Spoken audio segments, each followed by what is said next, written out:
Muy bien, hermanos. Entonces, buenas noches a todos una vez más. Estamos en nuestro capítulo número 4, lección 4, capítulo 4, tema 4, o como queramos llamarlo. Y a esas alturas, después de bregar o trabajar un poco con la diagramación, entonces vamos a ir ya enfocándonos justamente, no solamente en la gramática griega, sino también en la diagramación, que es uno de los focos principales, les decía hace unos días atrás, en esta gramática griega. ¿Sí? Simplemente para recordar y de forma breve, no olvidemos que en el capítulo 1 lo que hemos visto ha sido un tema importante que a estas alturas debemos ya conocer de memoria. Ese tema importante era el alfabeto griego, ¿recuerdan? Con las vocales y consonantes que hemos visto. Entonces ese tema importante en el capítulo 1 era el alfabeto griego.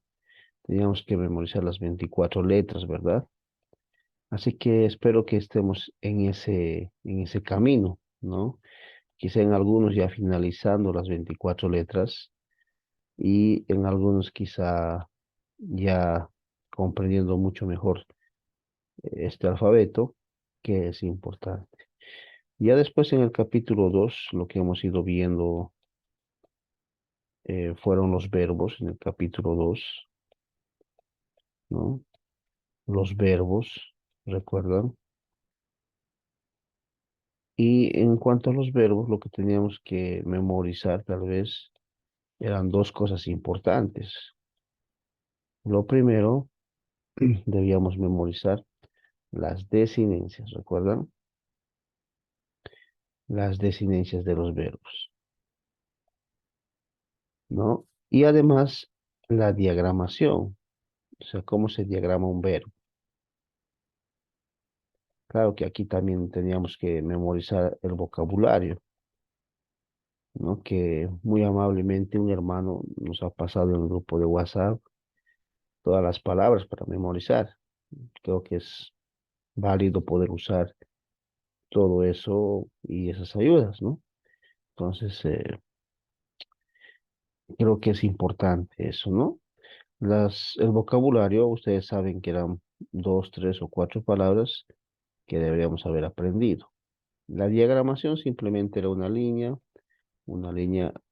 ahí y otra línea acá que cortaba, y aquí en el medio tenía que venir el verbo. La desinencia, ustedes saben que la desinencia, eh, simplemente las desinencias eran o, is, e, i, o para el singular, ¿no? Y para el plural, omen, recuerdan, ay, perdón, usin, ¿no? Entonces eso era el capítulo 2. Este simplemente es un resumen rápido, ¿no?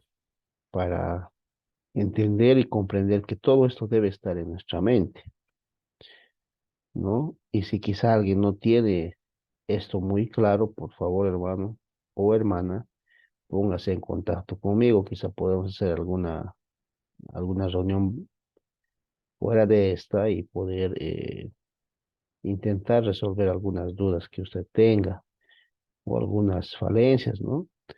Digo esto porque yo también he sido estudiante y a veces a la primera no se logra entender todo, ¿no? Ya sea por falta de tiempo, ya sea por falta de varias razones, ¿no? Sin embargo, la idea no es dificultad del aprendizaje del griego, sino es hacer posible que este griego sea de ayuda para todos, ¿no? Y eso es importante. En el capítulo 3 que ya también hemos terminado, ustedes sabrán que en el capítulo 3 la parte importante era el sustantivo griego, ¿no?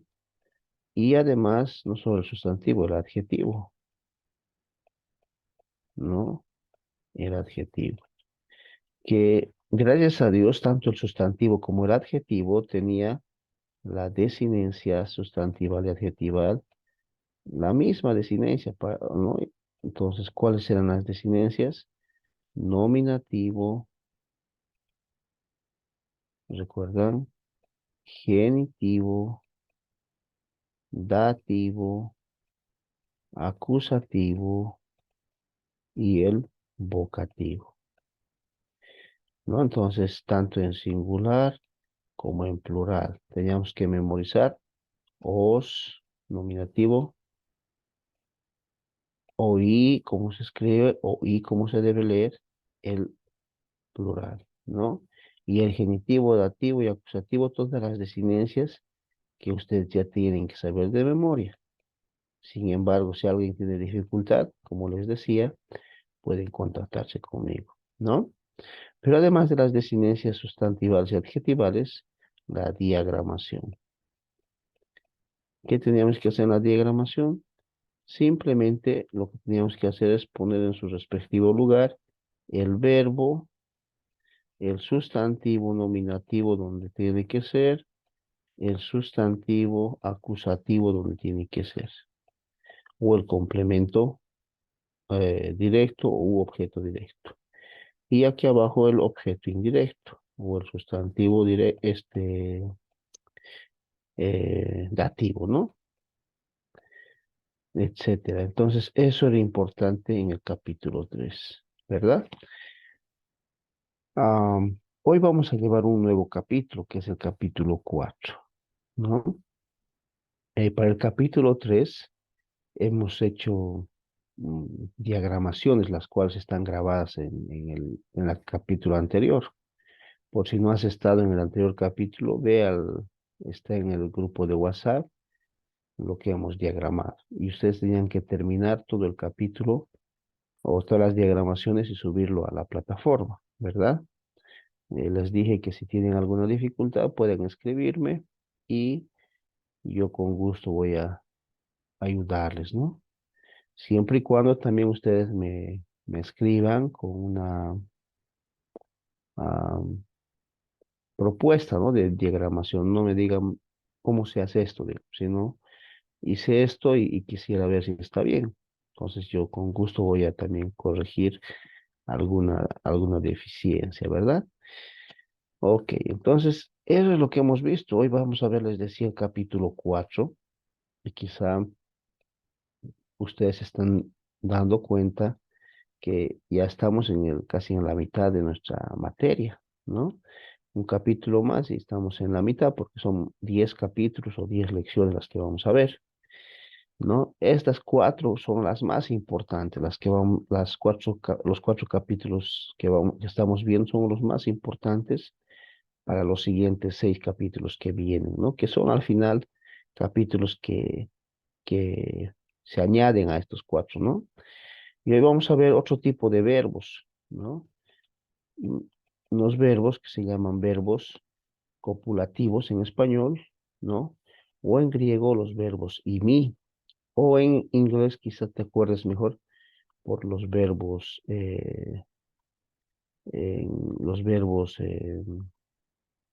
copulativos también se llaman ser, estar, parecer y haber, ¿no?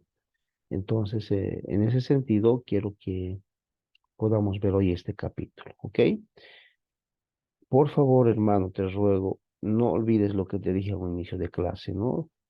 Intenta dedicarle media hora de tu tiempo al aprendizaje del griego todos los días, ¿sí? Y si no pudiste hoy o ayer, por razones de tiempo, al día siguiente o pasado un día, puedas doblar, digamos, esa media hora y dedicarle una hora y media, ¿no?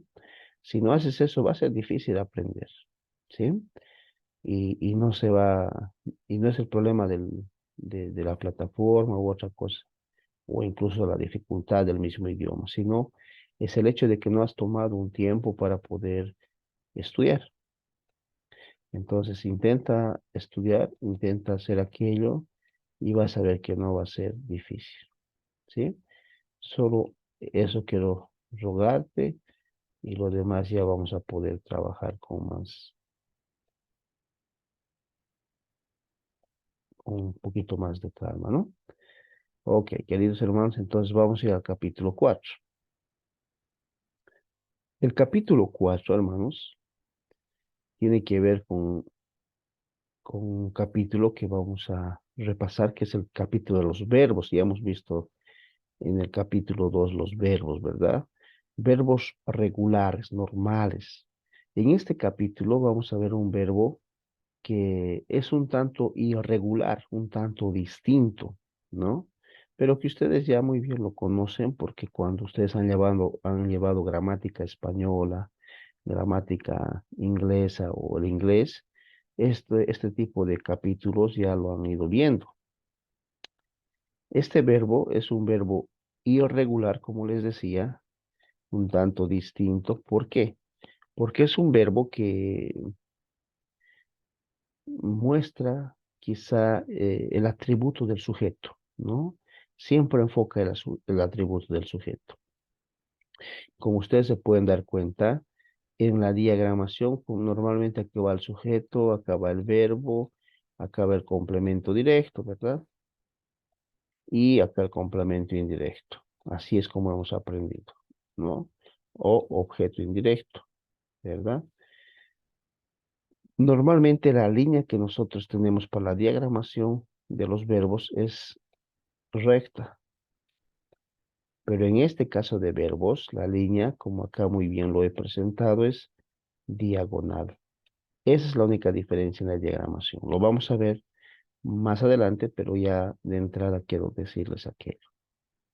Empecemos entonces con una frase que es importante. Dice esta frase: en general, es una necesidad de quienes pensamos que el mejor camino para el significado exacto de la palabra de Dios en el Nuevo Testamento es una exégesis seria. Y este autor dice que toda exégesis seria, especialmente en el Nuevo Testamento, comienza con un conocimiento maduro del griego, ¿no? Del conocimiento del griego del Nuevo Testamento.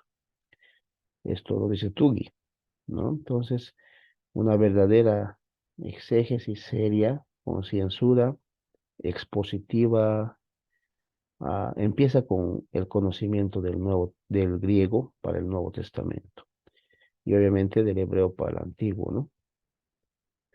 Así que como les dije a un inicio también, cada capítulo que nosotros vamos a ir viendo, siempre intento decirles que antes de ver el capítulo puedan leerlo en clase, ¿no?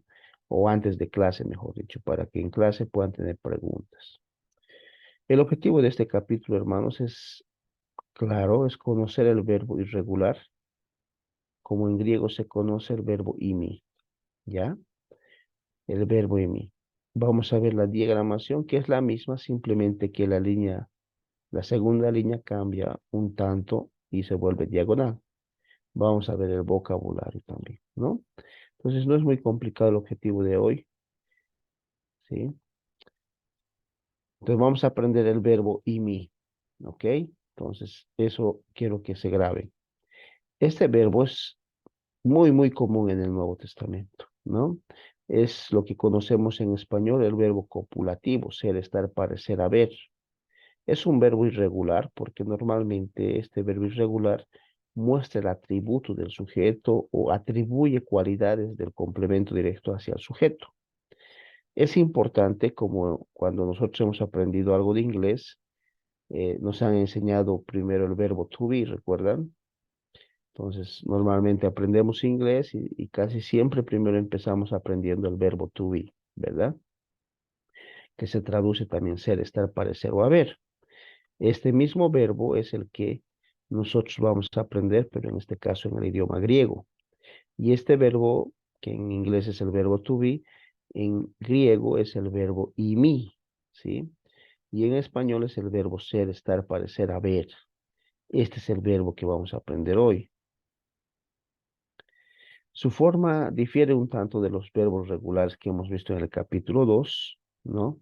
Por ello es importante memorizar.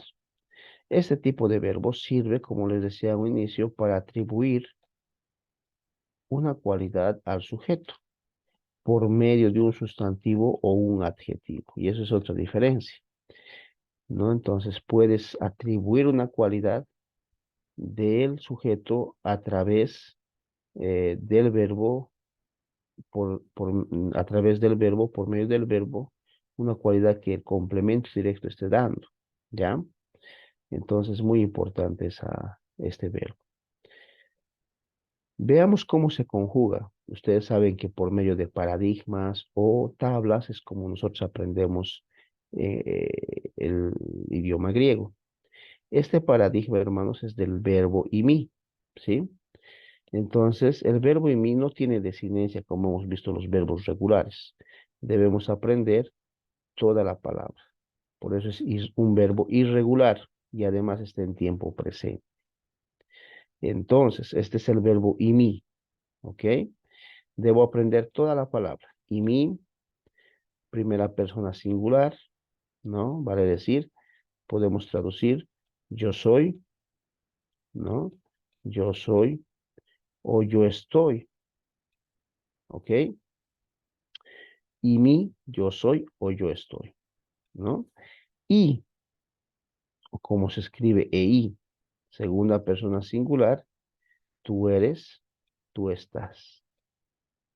Tercera persona singular, estín, él es o él está. O en algunos casos vamos a traducirlos como hay. En Romanos capítulo 3 es un ejemplo bastante clásico, versículo 10. Dice el texto, citándolo de memoria, no hay justo ni aún uno. Entonces, este verbo imi, en este caso la tercera persona estin, está siendo traducido como el verbo hay, no existe, ¿no? Ni un justo. Vale decir, si traducimos literalmente, sería él no es justo, ¿no? Él no es justo, o él no está siendo justo, si queremos traducirlo con un participio. Así que en ese sentido, hermanos, en algunos casos, como en Romanos capítulo 3 versículo 10 hasta el 15 y mucho más, el verbo estin o el verbo imi va a ser traducido con la palabra hay, ¿no? Sin embargo, si vamos a traducir de forma literal, es mejor traducirlo con el verbo es. En el plural, queridos hermanos, el plural va cambiando un tanto. Primera persona plural es men, ¿no? Nosotros somos o nosotros estamos. Segunda persona plural, esté. Vosotros sois o vosotros estáis. Tercera persona plural, y sin. Ellos son o ellos están, ¿no? Alguien habrá notado que acá hay una ni movible, así se llama esta ni en paréntesis. Quiere decir que en algunas ocasiones no va a existir esta ni al final, no va a ser y sin, sino prácticamente esta ni va a desaparecer y va a ser y sí nomás. ¿A qué se debe eso? Algunas veces a que la palabra que continúa o que le sigue a este verbo inicia con una consonante, ¿no? Si inicia con una consonante no hay necesidad de poner esta ni, pero si inicia con una vocal la palabra que sigue, normalmente se le pone la ni movible, ¿no? Porque si no hubiese choque vocálico. Entonces, queridos hermanos, esta es la tabla que debemos aprender de memoria. Recuerdan en los verbos las desinencias debemos aprender. En los sustantivos las desinencias sustantivales. En este caso, en la conjugación de este verbo irregular presente y mi, lo que debemos aprender son todas las palabras que están ahí. Toda la palabrita. ¿Sí? Entonces ya de memoria debo saber y mi y estín, es men, esté y sin de forma oral y de forma escrita. Los de memoria debo saber. Y mi, ¿no? Eh, y mi, y mi, y, estín, esmen, esté y sin. Así que eso yo debo saber de memoria, ¿no? Entonces, debo conocer esto de memoria, ¿ok? Por estas razones que yo voy a memorizar esto, ¿no? Nuevamente. El verbo irregular y mi no tiene desinencia, es toda la palabra que debo aprender, ¿ya? Así que debo saber todo esto. Ahí donde están, quiero que se tomen un momento y intenten memorizar esto. Es importante, ¿no? Porque ya de aquí para adelante vamos a usar bastante estos verbos, tanto en tiempo presente como lo que vamos a ver a continuación, el tiempo imperfecto o el pasado, ¿no? Como conocemos en nuestro español. Pero este es presente, por eso traducimos yo soy, yo estoy, tú eres, tú estás, él es, él está, nosotros somos, vosotros sois, ellos son, presente, ¿no? Normalmente en el Nuevo Testamento griego, este verbo lo usa mucho nuestro Señor Jesucristo. Ustedes recordarán los 7 yo soy en el Nuevo Testamento, específicamente en el libro de Juan, ¿no? Yo soy el buen pastor, yo soy el pan de vida, yo soy la puerta de las ovejas, yo soy la vid verdadera. Todos esos yo soy están justamente usando este verbo y mí, ¿no? Haciendo referencia o atribuyendo a Jesús una cualidad única. Yo soy el pan de vida, ¿no? Esa cualidad que Jesús está atribuyéndose a sí mismo es que es el único pan, la única vida, el único, no solamente que él da vida, sino que él mismo es la vida, ¿verdad? Que el que come de él nunca más tendrá hambre, nunca más tendrá sed, ¿no? Entonces, esos atributos que nuestro Señor Jesucristo va dando de sí mismo son atributos específicos y únicos de él, ¿no? Yo soy el pan de vida. No solo dice que él es el que da vida, sino él mismo es esa vida y vida eterna, vida en abundancia, ¿no? Al atribuirse él mismo yo soy, está atribuyéndose a sí mismo una cualidad que solo él puede atribuirse, ¿verdad? ¿Y cómo sabemos eso? Por el pronombre. En los 7 yo soy, hermanos, es interesante ver que este pronombre no es tácito, es un pronombre explícito. Él dice ego y mi on artos. Vale decir, él está diciendo yo y solo yo y nada más que yo puedo atribuirme este atributo de ser el pan que da vida a cualquier hambriento espiritual, a cualquier hombre que está quizá de forma por Dios ser en la calle, espiritualmente hablando. Vengan a mí todos los que estéis trabajados y cargados y yo os haré descansar. Todos los pordioseros espirituales, vengan a mí y yo les daré pan de vida, ese pan que saciará sus almas eternamente y para siempre, ¿sí? Ese pan que solamente yo puedo darles, porque yo mismo soy ese pan que voy a ser partido en la cruz del Calvario para que tú y yo podamos comer de él, beber de él y nunca más tengamos hambre ni sed espiritualmente hablando, ¿no?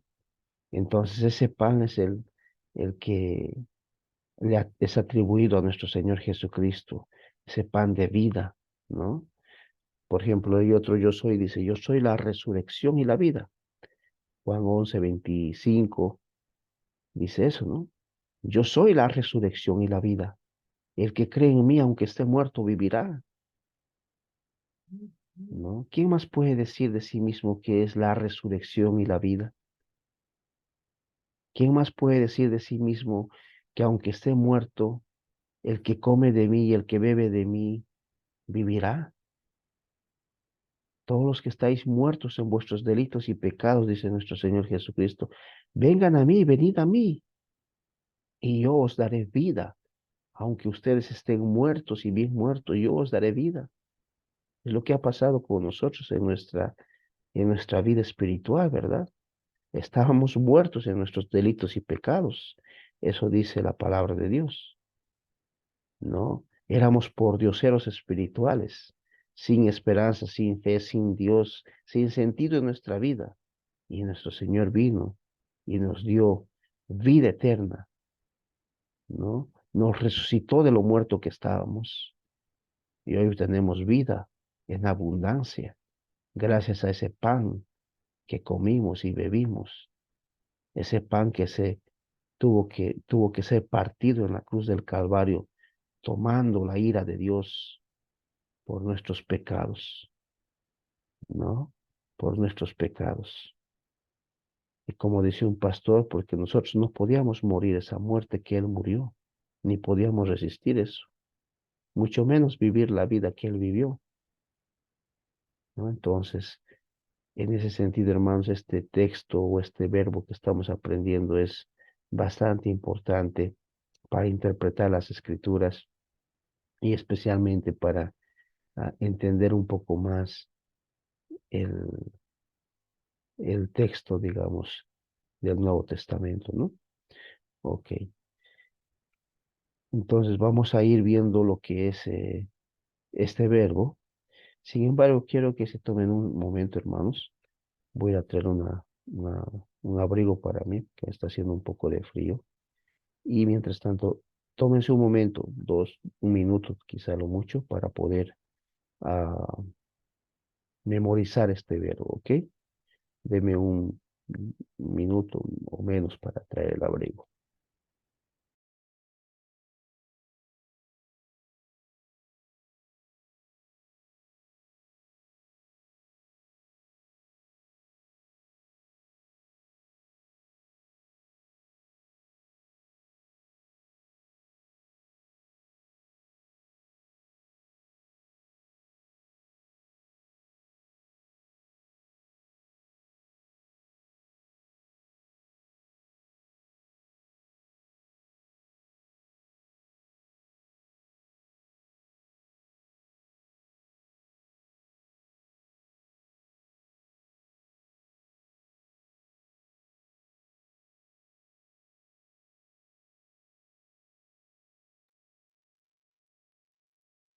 Ok, entonces, queridos hermanos, este verbo imi, estin, esmen, este y sin es un verbo muy importante. Debemos memorizarlo, ¿no? Y hay que trabajar en eso en este capítulo, sin dejar de lado los capítulos que habíamos llevado ya, ¿sí? No dejamos de lado eso. ¿Cómo es entonces la diagramación? La diagramación, queridos hermanos, es muy parecida a lo que ya hemos aprendido. La única diferencia, les decía, es la línea que tenemos que cambiar.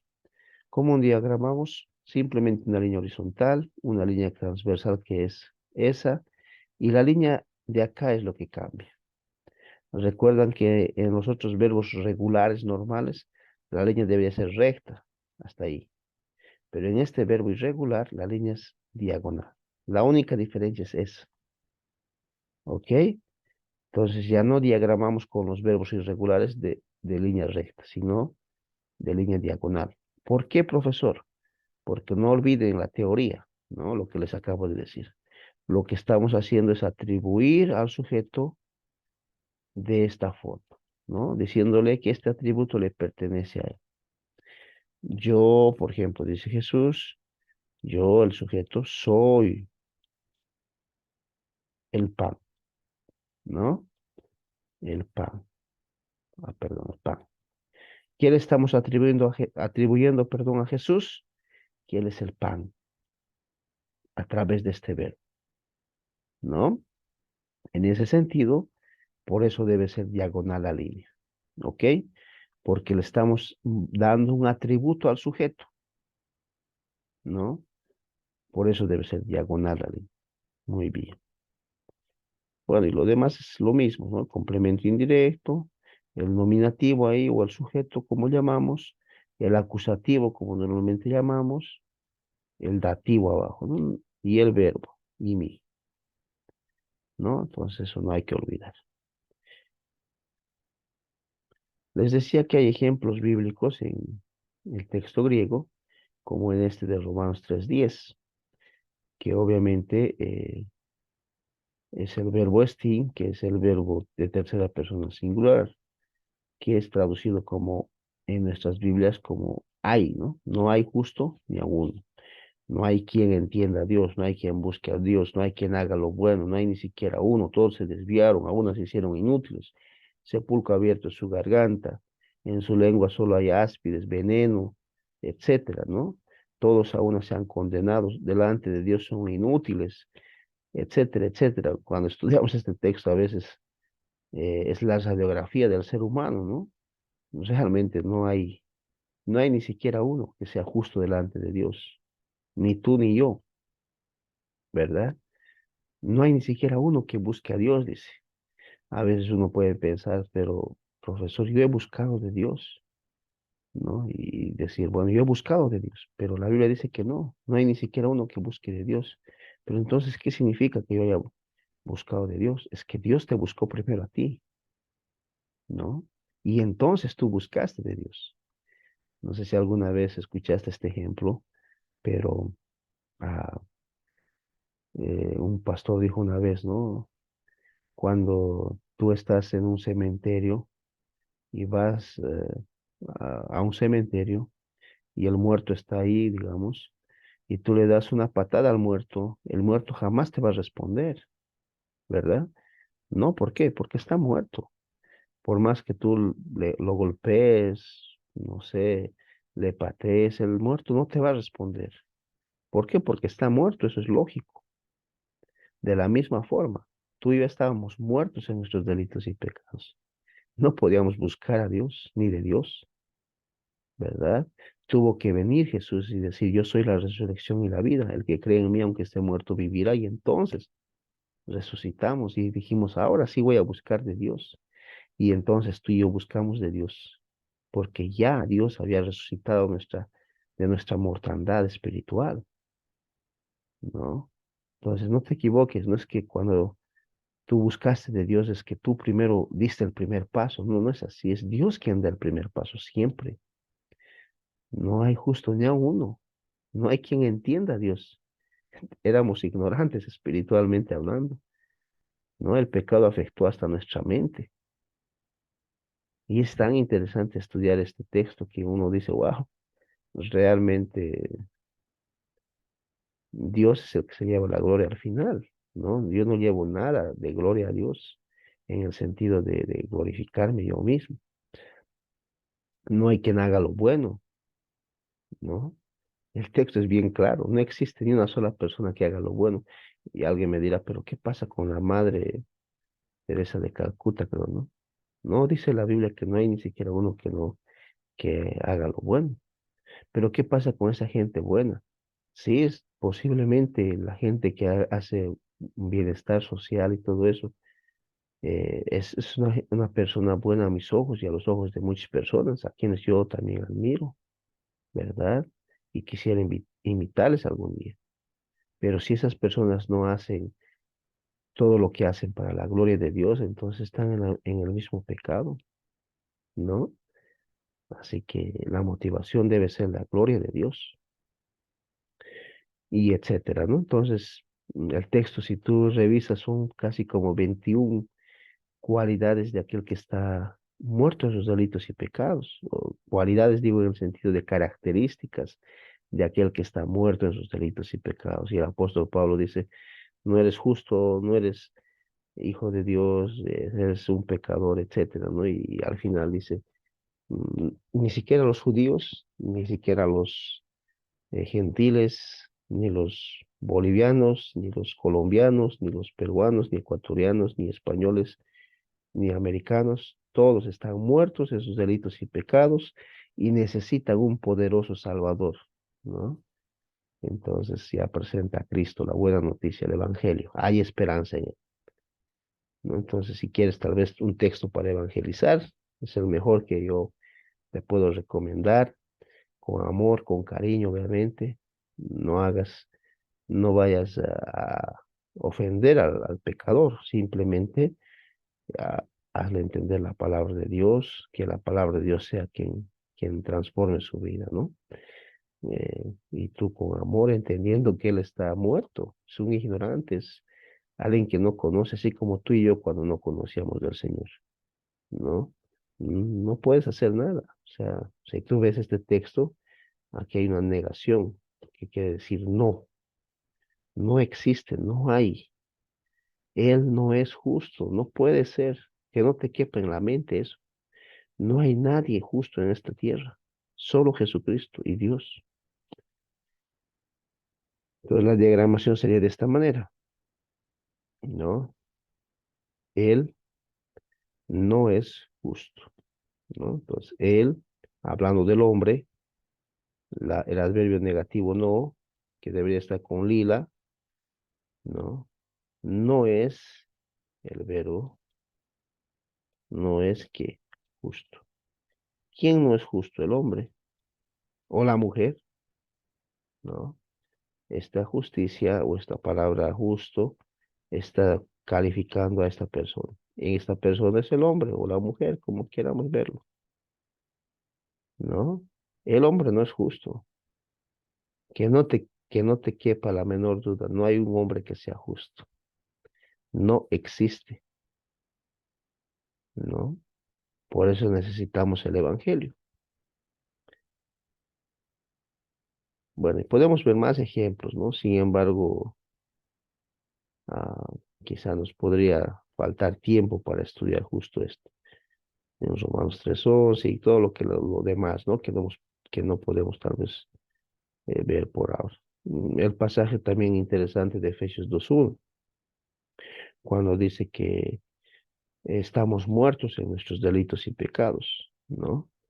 Y el texto es claro, o sea, no hay dónde perderse. Ahí no dice que estamos enfermos, ahí no dice que podemos buscar de Dios, ahí no dice que nos estamos ahogando, ¿no? Ahí dice que estás debajo del agua, súper muerto, hasta más no poder y necesitas un poderoso Salvador, quien es Cristo Jesús. ¿Ok? Entonces es importante.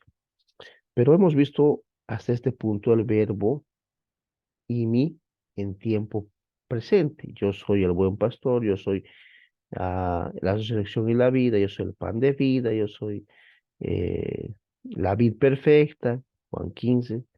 Pero de este mismo verbo y mí, queridos hermanos, existe el pasado, ¿no? O como se llama en griego el imperfecto, ¿sí? De forma técnica, imperfecto se llama. Pero no es más que el pasado, o sea, nuestro español o como nosotros lo conocemos se llama pasado.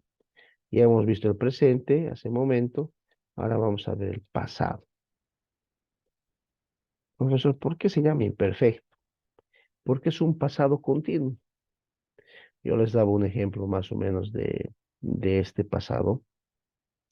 Es distinto decir, yo caminaba a yo caminé, ¿verdad? Caminé es una acción pasada, pero puntual. En cambio, decir yo caminaba es una acción pasada, pero continua. Este tipo de verbo, imperfecto. Pues es un pasado continuo. A eso se llama en griego imperfecto, pasado imperfecto o imperfecto, ¿no? Entonces, ese es el verbo irregular imi en tiempo imperfecto o en pasado. ¿Cómo se traduce? Era o estaba. Yo estaba, yo era, en pasado continuo, ¿no? Y obviamente tiene otro tipo de desinencias, ¿no? Que hay que también memorizar, ¿ok? En este caso, la conjugación o el paradigma es este.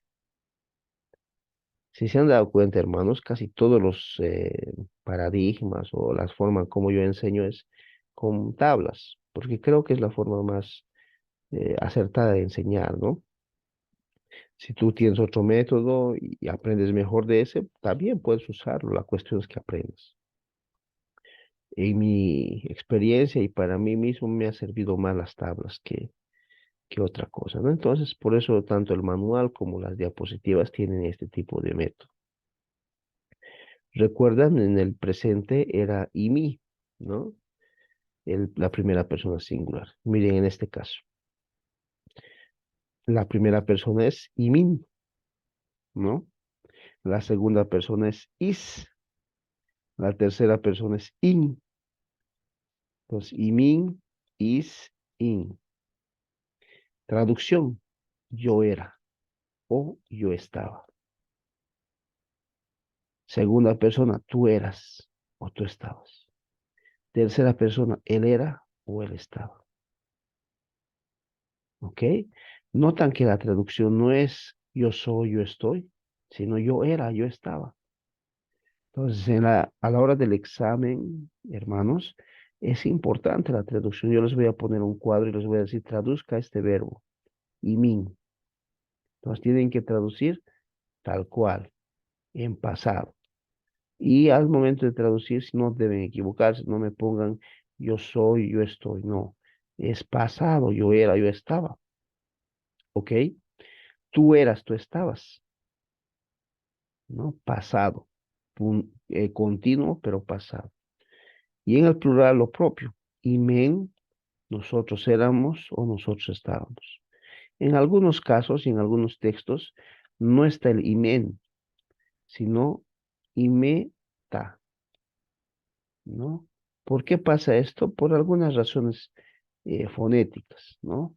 Entonces, en estos dos casos puede estar la primera persona plural, ya sea imen o ya sea imeta, ¿no? La segunda persona es ite, vosotros erais o estabais. La tercera persona es isan, ellos eran o ellos estaban. Bien, muy bien. Entonces, eso hay que memorizar, ¿ya? Tanto en el presente como en el imperfecto o el pasado, como queramos llamarlo. Hay un ejemplo bastante claro de este verbo imperfecto o pasado, que es Juan capítulo 1, versículo 1, que obviamente ya a estas alturas ya lo debemos recordar, ¿verdad?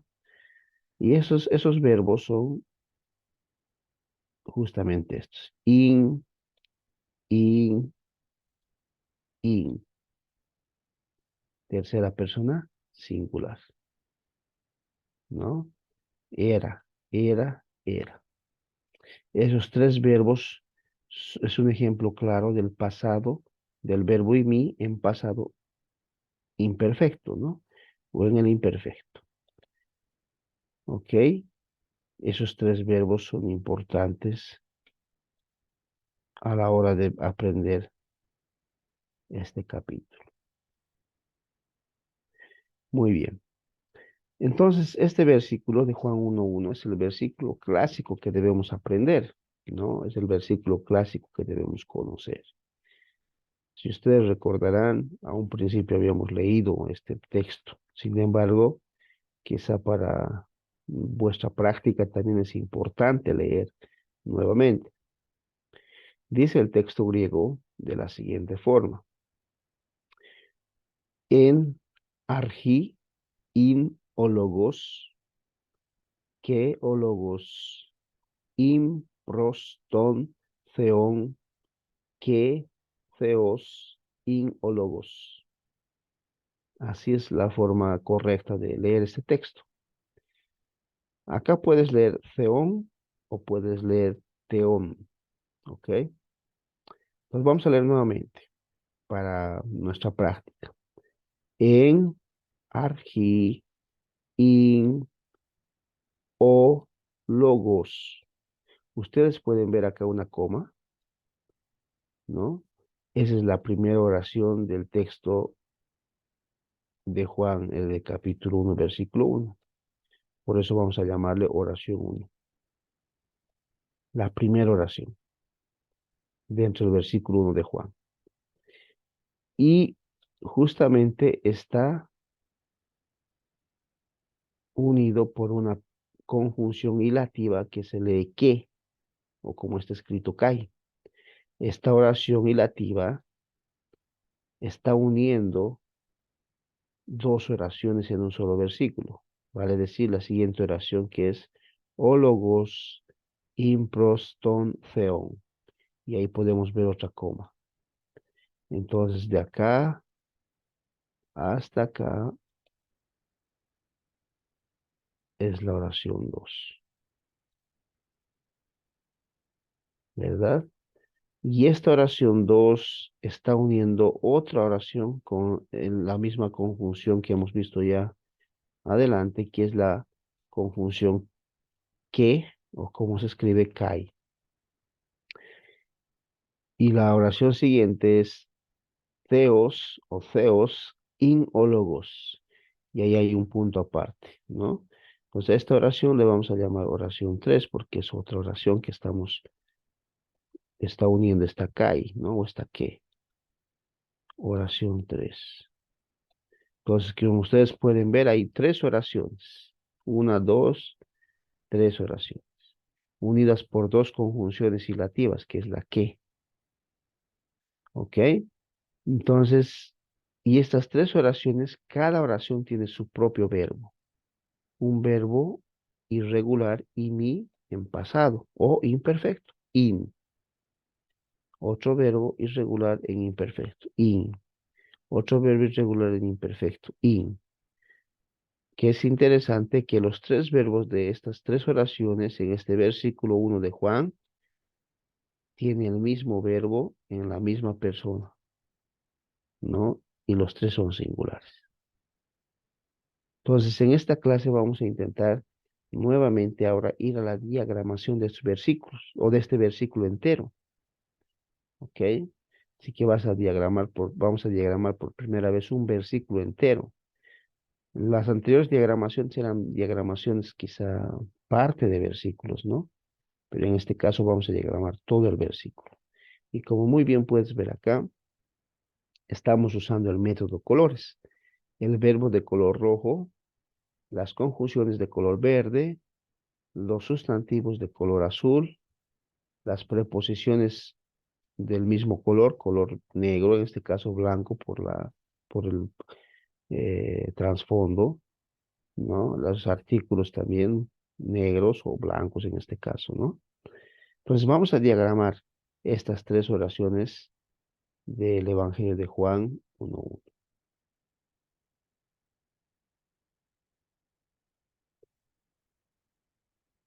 Para diagramar estas tres oraciones, hermanos, vamos a usar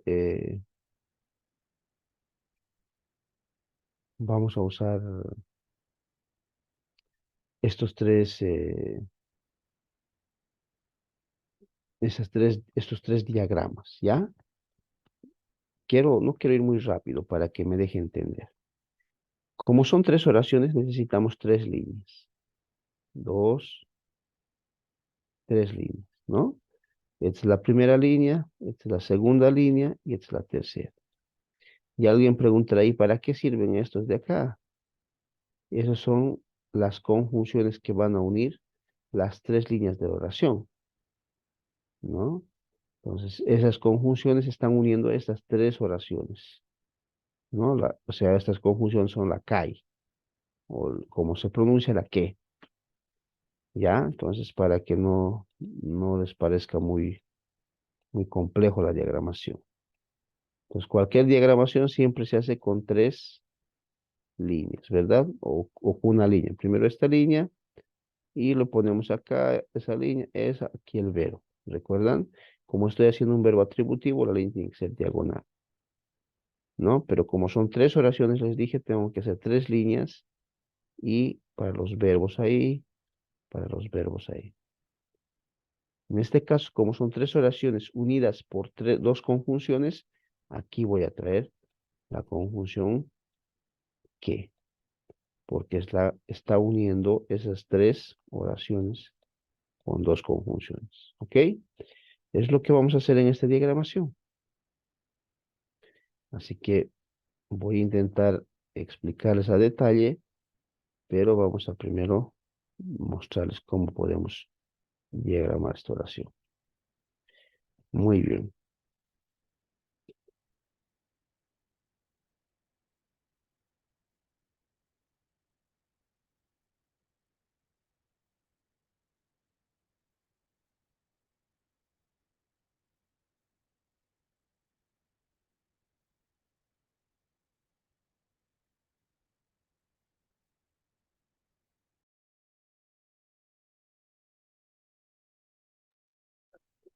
Ok, a ver, intentaremos explicar la diagramación,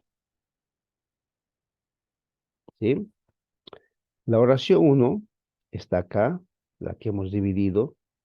La oración 2 está acá. Y la oración 3 está acá. ¿Recuerdan las oraciones divididas por comas? Esta es la conjunción. Vamos a poner conjunción uno, la primera que, conjunción 2, la segunda que. ¿Recuerdan? Aquí en la oración uno está el primer verbo, verbo uno. En la oración 2 está el segundo verbo, verbo 2. Y en la oración 3 está el tercer verbo, verbo 3. ¿Sí? Entonces, es la forma en la que nosotros estamos diagramando. Entonces, las partes importantes, verbos, oraciones. Y si ustedes pueden ir atrás, o si podemos ir un poco atrás, se van a dar cuenta que es como hemos dividido hace un momento, ¿no? Aquí está. Oración uno, su primer verbo. Oración 2, el segundo verbo. Oración 3, el tercer verbo. Las conjunciones que ya hemos visto ahí diagramadas. ¿Verdad? Muy bien. La oración uno tiene su propio sujeto y su propio complemento. ¿Cuál es dentro de la oración uno el sujeto? ¿Cómo me doy cuenta? Por la desinencia. Enarjí no puede ser el sujeto porque la desinencia no es nominativo. ¿Cuál es el sujeto? Ólogos. ¿Por qué? Por la desinencia. ¿Por qué por la desinencia? La desinencia me dice que está en caso nominativo. Y porque está en caso nominativo es el sujeto. Por eso en la diagramación este es el sujeto, ¿no? Entonces, en la primera oración, este es el sujeto. ¿Y dónde voy a poner en arjí? En arjí voy a poner debajo de la oración o debajo del verbo porque es el complemento indirecto u objeto indirecto. Profesor, ¿por qué es el objeto indirecto? Porque lleva en sí o conlleva en sí una preposición que quizá no conocen todavía por ahora esa preposición, pero esta preposición en, como en nuestro español, es en el principio, energía, ¿sí? Entonces va debajo del verbo. En la segunda oración, lo propio, tengo que buscar el sujeto.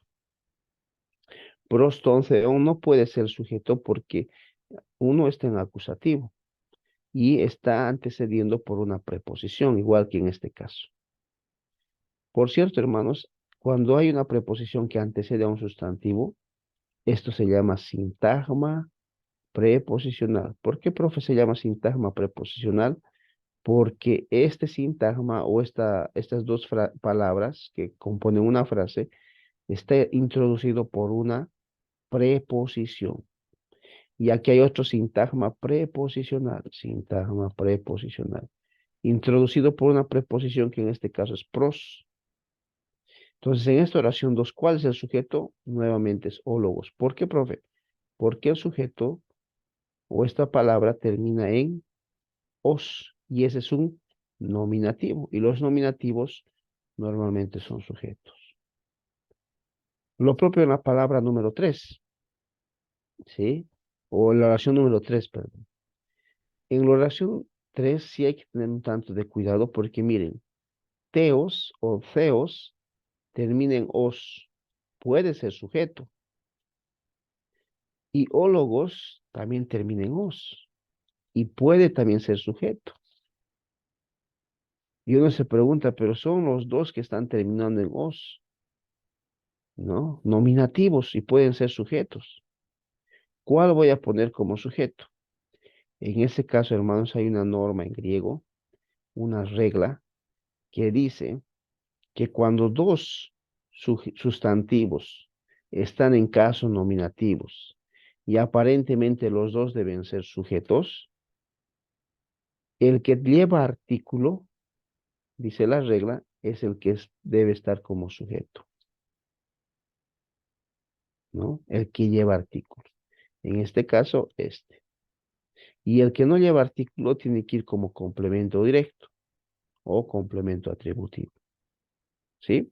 Y esa eh, explicación se demuestra en la diagramación que acabamos de ver hace un momento.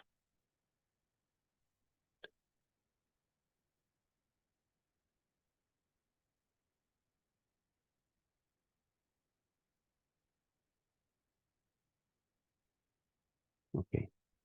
Ven, en oración uno el verbo, sujeto, miren, ólogos, terminación, os, ¿verdad? En arjí, sintagma preposicional, que tiene que ir como complemento indirecto, en arjí, debajo del verbo. La preposición siempre tiene que estar en diagonal y el verbo o el sustantivo en horizontal, unido por esta palabra que es que, sujeto, ólogos, in prostheon.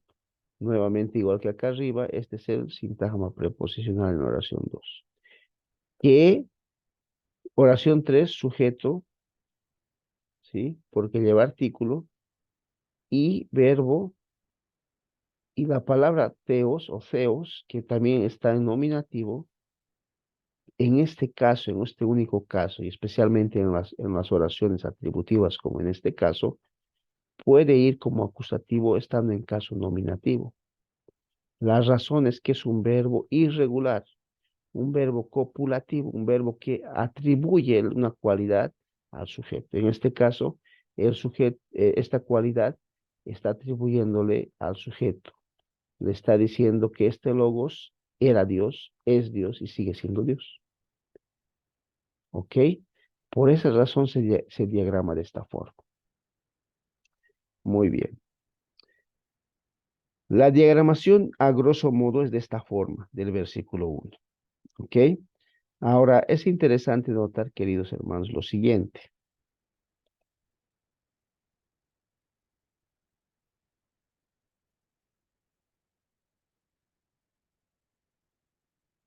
Muy bien. Al momento de diagramar, yo primero voy a estudiar todas las palabras, ¿verdad? Para ver en qué caso está, en qué tiempo, en qué modo, ¿no? Por eso es que yo he hecho eso de forma rápida, ¿no? Pero ustedes tienen que, para diagramar, investigar un poco eso. Por ejemplo, ólogos se puede traducir como verbo, ya hemos aprendido esa palabra. Se puede traducir como verbo, como palabra, como razón, etcétera, ¿no? En este caso, al momento de traducir, ólogos, que es el sujeto, ¿no? Eh, en Reina Valera 60 está traduciéndose como verbo, ¿verdad? Y en otros textos como razón.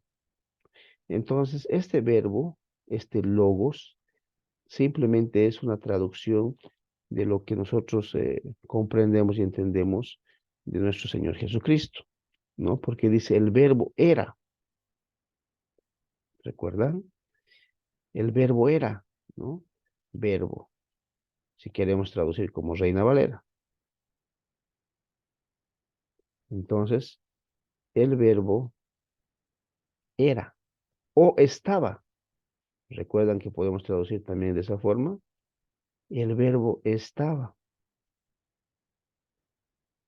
Preposición en, argiprincipio. Pero también este verbo lo podemos traducir como Jesús. Jesús estaba en el principio. Jesús era el principio o era en el principio, ¿no?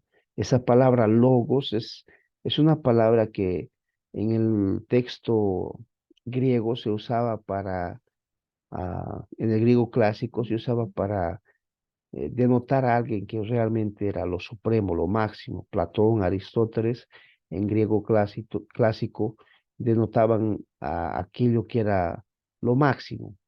Para Platón y Aristóteles lo máximo era la razón, era el verbo, aquello que era lo máximo, lo mejor de todo, ¿no? Entonces, llamémosle Dios o llamémosle la razón u otra cosa para algunos, ¿no?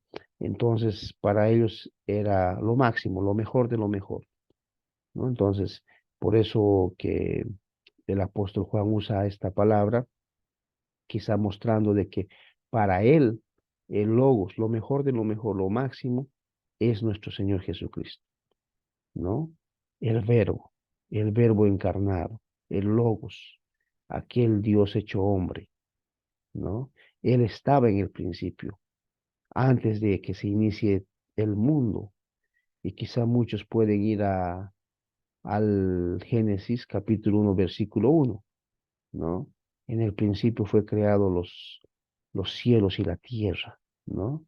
Entonces, podemos ir hasta allá, pero este versículo no solamente nos lleva a Génesis 1:1, nos lleva al principio eterno de redención, al consejo intratrinitario, ¿no? El Logos estaba en el principio del inicio, antes de la creación, desde el principio infinito hasta el principio infinito, que va a estar siempre nuestro Señor Jesucristo.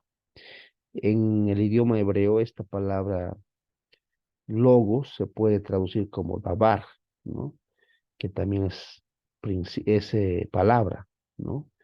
Entonces, tal vez te puedes acordarte cuando Génesis capítulo 1, versículo 1 en adelante muestra cómo Dios hablaba y las cosas se hacían, ¿verdad? Sea la luz y la luz fue hecha, sea la creación y la creación fue hecha. Entonces la palabra de Dios tenía ese poder para transformar y crear de la nada, como en teología conocemos de esa forma, ¿no? La creación de la nada, ex nihilo creo que es. Entonces esa palabra era poderosa, ¿verdad?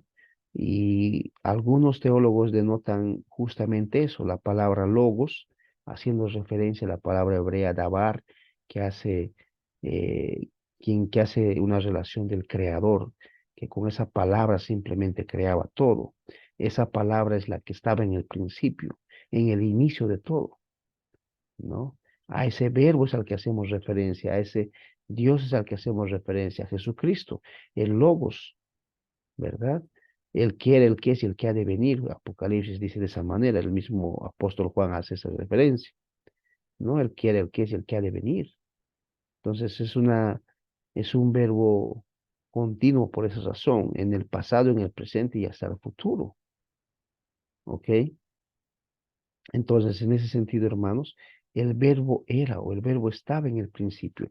Y es interesante notar que esta palabra arjí es una palabra griega que no muestra un principio de inicio, sino un principio eterno, ¿no? Si ustedes investigan esta palabra, van a notar que no es un principio de inicio, ¿no? De comenzar algo, sino es un principio eterno, ¿sí? Y es interesante porque la primera oración muestra que el verbo estaba en el principio, en la creación, obviamente, pero antes de la creación, en el consejo intratrinitario. Ahora es interesante notar que cuando usted aprende griego y aprende a diagramar, no solamente diagrama o aprende el griego para conocer más, sino esto le sirve para un bosquejo hermenéutico y a futuro homilético, ¿no? Entonces yo imagínense que de esta oración uno quiero sacar el punto número 1 de mi sermón. ¿Cuál sería el punto 1 de mi sermón? Si estoy viendo que el verbo era o estaba en el principio, un principio que no tenía inicio. Entonces, mi primer sermón, mi primer punto sería la eternidad del verbo, ¿verdad? La eternidad del verbo, ¿no? Entonces, o la eternidad del Logos, o la eternidad de nuestro Señor Jesucristo. ¿Por qué eternidad? Porque les dije que en el principio no hace referencia a un principio de inicio, sino a un principio eterno. Entonces ahí puedo explicar cómo el logos ha existido antes de la creación, en la creación y después de la creación, ¿verdad? Pero no me estoy inventando el punto. Lo que estoy haciendo es sacar del bosquejo, o mejor dicho, de la diagramación, el bosquejo hermenéutico, ¿no? Y ese bosquejo hermenéutico es de forma literal. Puedo convertirlo a un homilético poniéndole palabras más bonitas, digamos, ¿no? Para mí está bien el verbo, la eternidad del verbo. Me parece muy homilético, ¿no? Pero no solamente Dios o Cristo es eterno, igual que Dios, ¿no? Sino que además dice el autor del versículo 1 de Juan, y además de que Él es eterno, este Logos, este verbo, este Jesucristo, era o es, este Jesucristo, el Logos, el verbo, era o estaba, como podemos traducir, pros, quiere decir con Dios, estaba con Dios, ¿no? Entonces, mi segundo punto será ese. Este Logos, este verbo, estaba con Dios, ¿no? Este Logos, este verbo, era Dios. Y esta preposición pros, hermanos, es interesante. La idea es, estaba cara a cara con Dios. En nuestro lenguaje juvenil, quizá algunos jóvenes que están acá, que manejan el Facebook y el TikTok y todo eso, normalmente dicen, ¿no? Estaban face to face, dicen, ¿no? Cara a cara con Dios. Ahora, ustedes recordarán la historia de Moisés, ¿verdad? Moisés no pudo ver a Dios cara a cara, vio la espalda, no vio la cara, pero aún así resplandecía su rostro. Y si hubiese visto quizá la cara de Dios, hubiese muerto, ¿verdad? Por el resplandor de su gloria, de su santidad. Pero ¿cómo es que Jesús, el Logos, el Verbo encarnado, estaba con Dios cara a cara? Es que Él era Dios, ¿no? Nadie puede ver a Dios sin morir, sino Dios mismo, ¿ok? Y ahí podemos ver la Trinidad, ¿no? Entonces, quizá acá podemos poner un segundo punto, la eternidad del verbo, ¿no? La cercanía puede ser acá, del verbo, del logos, no sé, como ustedes quieran. Y aquí en este punto explicaré, pues, cuál es la cercanía del logos. Esta palabra pros dice que es cara a cara, estaba con Dios, cerca de Dios, con Él mismo. ¿Quién puede estar cerca de Dios si no es Dios mismo? Y no morir, ¿verdad? Y explicaré lo que les decía de Moisés, ¿no? Y no solo eso, hay otro versículo que dice que nadie ha visto a Dios cara a cara porque no puede por el resplandor de su santidad, ¿no? Ese es el Dios majestuoso que tenemos, hermanos, ¿no? Pero Jesucristo estuvo con Dios, está con Dios. Y quizá podemos ir un poco más allá, ¿no? Para animar a nuestros hermanos. Dice que hoy Él intercede por nosotros, estando cara a cara con Dios Padre, obviamente. Entonces, hermano, hermana, no estás sola, no estás solo. Él intercede por ti. Lo hizo desde un principio en el Consejo Intratrinitario. Padre, yo voy a ir y voy a morir por ellos, por sus pecados. Y el Padre le dijo, hijo, tú ve, yo voy a hacer este plan que sea perfecto. Ve y muere por ellos. Y el hijo le dijo, yo iré y moriré por sus pecados. Y el Espíritu Santo dijo, yo iré y aplicaré esa salvación que tu hijo vas a hacer, o Jesucristo tú vas a hacer, y voy a aplicar al corazón de los hombres pecadores muertos en sus delitos y pecados para que tengan vida eterna, ¿verdad? Entonces, ese sería mi segundo punto. Mi tercer punto dice, el apóstol Juan, no solamente el Hijo es, o el Verbo es, estaba en el principio eterno, no solamente el Verbo estaba con Dios cara a cara, sino que además, dice, el Verbo, el Logos, era Dios mismo. Wow, qué declaración más tremenda. El Verbo era Dios mismo. Interesante, ¿verdad? El Verbo era Dios mismo. El Logos era Dios mismo. Este atributo de ser Dios se le está atribuyendo, valga la redundancia, a este Logos, a este sujeto. ¿Cuál es ese atributo? Ser Dios. El Logos era Dios. Wow. El Logos era Dios. Es Dios y seguirá siendo Dios. Entonces el argumento de los testigos de Jehová ahí queda eliminado. Y ustedes pueden ver que aquí no hay un artículo un o como ellos quieren hacer ver, no era un Dios o era otro Dios más, no sé. No, no existe en griego. No existe el artículo aquí que ellos se inventan. ¿Ok? El texto es claro. Y miren que es el mismo sujeto. Logos, logos, logos, logos. O sea, no hay dónde perderse. He ahí la importancia de diagramar. Nadie te puede engañar y decir, bueno, este no es el sujeto, debería ser el complemento. No, no, no, señor. La gramática griega dice claramente que son sujetos por los casos en los que están. ¿Sí? Entonces, eso es importante. Y aquí pondré mi último punto, ¿no? El que yo quiera, no sé. eh, la identidad del verbo, etcétera. Lo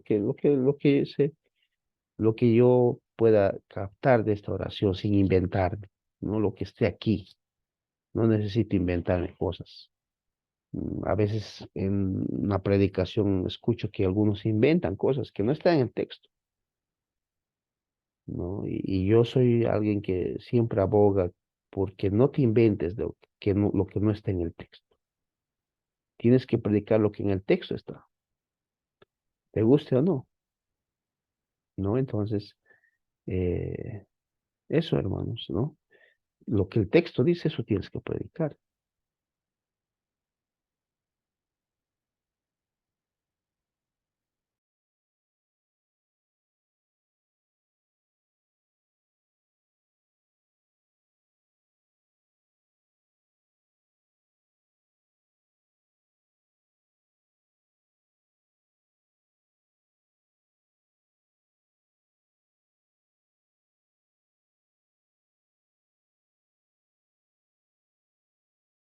Ok, van a disculpar un momento, tuve que salir, pero bueno, eso, hermanos, es importante, ¿ok? Lo que el texto está es lo que debemos predicar, ¿no? A veces uno se inventa cosas y en los sermones uno escucha, ¿no? Que, bueno, se inventan su teología y le ponen al texto, ¿no? Y eso te va a ayudar, el griego te va a ayudar en eso. No te puedes inventar algo que no está en el texto. Lo que está en el texto, eso vas a predicar. Te gusta a ti o a los hermanos o no, eso vas a predicar, ¿no? Entonces, quiero animarles en ese sentido también, ¿ok? Vayan intentando predicar lo que está en el texto, ¿no? Ahora, obviamente, no vamos a poder diagramar todo el capítulo en el primer griego que aprendamos, ¿no? Pero la idea es que con el tiempo ustedes puedan hacer esto, ¿no? Ok, entonces eso, hermanos, y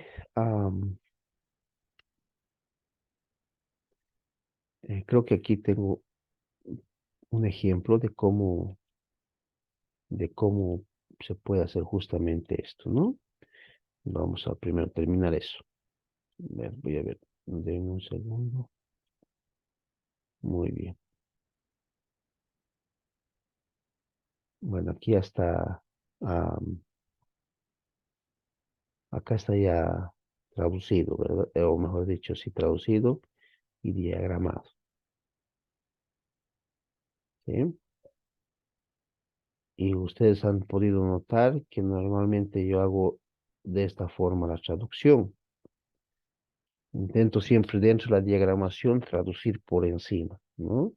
O por debajo también, pero que dentro de la diagramación esté la traducción, para que no tengamos errores, digamos, ¿no?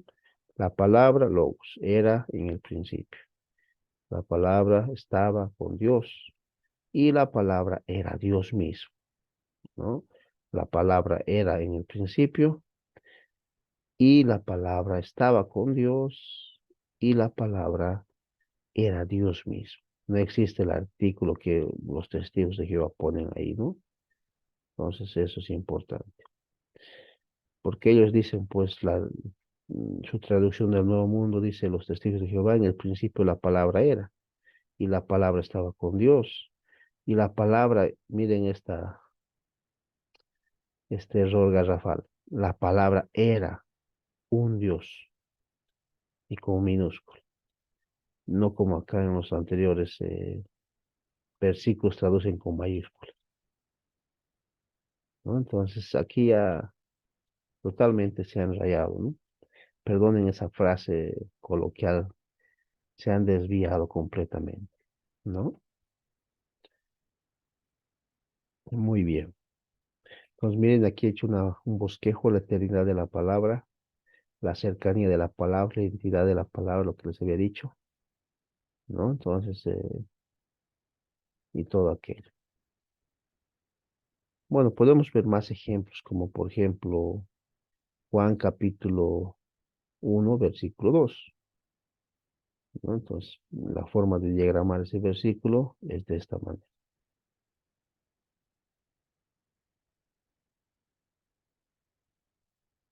¿ya? Y como les dije, ¿no? Este capítulo hemos analizado el modo indicativo, voz activa, el tiempo presente, pero también el pasado o el imperfecto, el verbo imi, ¿no? Primera persona, segunda persona, etcétera. Eso ya les expliqué. Y como ustedes han podido ver, en cada capítulo hay un vocabulario ya para finalizar, que significa y en algunos casos también puede significar justamente esta palabra también. Aparece 123 veces en los dos textos. U, uk, uj, que significa no, no aparece 123 veces. En, que es en, entre, sobre, una preposición que significa en o entre o sobre. Pros, que significa cerca, cara a cara, ¿sí?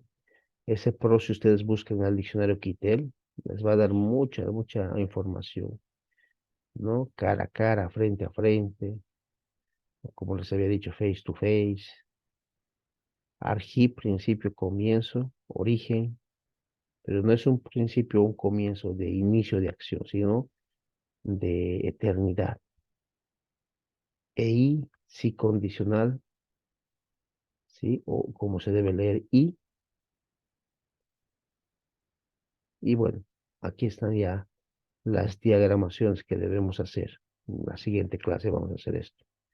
Vayan practicando cómo se diagrama esto. Es nuestra tarea para la siguiente clase. ¿Sí? Aquí vamos a quedar el día de hoy. ¿Ok? La siguiente clase vamos a diagramar todavía mucho más.